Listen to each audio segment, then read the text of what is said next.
ज्ञान का उपदेश कर रहे हो कि आंखों के सामने पाप होते हुए नहीं देखना चाहिए, तो ये महापाप आपने क्यों किया? पितामह कहते हैं, बेटी मैंने उस समय दुष्ट दुर्योधन का दूषित अन्न खाया था, इसलिए मेरा मन भी दूषित हो गया था। क्योंकि जैसा खाओगे अन्न वैसा होगा मन, और जैसा पियोगे पानी और वैसी बोलोगे वाणी। इसलिए अन्न शुद्ध होना चाहिए। और जब हम भोजन बनाते हैं तो भोजन बनाते समय मुख पर कपड़े बांध करके रखना चाहिए, ताकि हमारे मुख से थूक ना निकल करके और भोजन में गिरे। इसलिए जब भी भोजन बनाओ अपने मुख पर कपड़ा बांधो, फिर उसके बाद में भोजन बनाओ। क्योंकि मुख से बात करते समय थूक निकलता है ना, तो वो भोजन में गिरता है और भोजन दूषित हो जाता है, और उसी का हम ठाकुर जी को भोग लगाते हैं, तो ये अपराध बन जाता है। छोटी छोटी गलतियां बड़ा पाप का कारण बनती हैं। इसलिए छोटी छोटी बातों का ध्यान रखना चाहिए। भोजन इस भाव से बनाओ कि हम ठाकुर जी को भोग लगाने के लिए बना रहे हैं,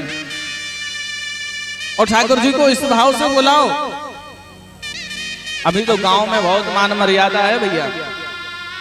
हमारी गांव की माताएं तो जब झाड़ू लगाते हैं तो झाड़ू लगाते लगाते हुए गाती हैं, अरे सबरी कर रही रस्ता साफ, राम मेरे कब घर आवेगे। सबरी कर रही रस्ता साफ, राम मेरे कब घर आवेगे। कब घर आवेगे राम मेरे, कब घर आवेगे। कब घर आवेगे राम मेरे, कब घर आवेगे। सबरी कर रही रस्ता साफ, राम मेरे कब घर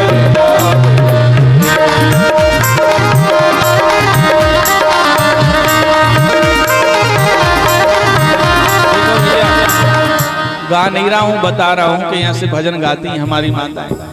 झाड़ू लगाती जाएंगी, झाड़ू लगाते लगाते गाएंगे, कभी राम बन के कभी श्याम बन के चले आना, प्रभु जी चले आना।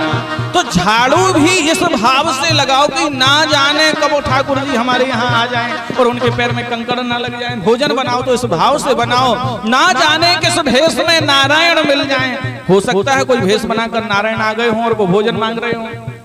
नारायण को पहचानना हंसी खेल नहीं भैया, सब उनको नहीं पहचान सकते। ब्रह्मा जी भी नेति नेति कह करके रुक गए, पर उनकी महिमा का बखान नहीं कर पाए। तो जैसा खाओगे अन्न वैसा होगा मन। बेटी मैंने दुर्योधन का दूषित अन्न खाया था, इसलिए मेरा मन दूषित हो गया था। आज 52 दिन से बाणों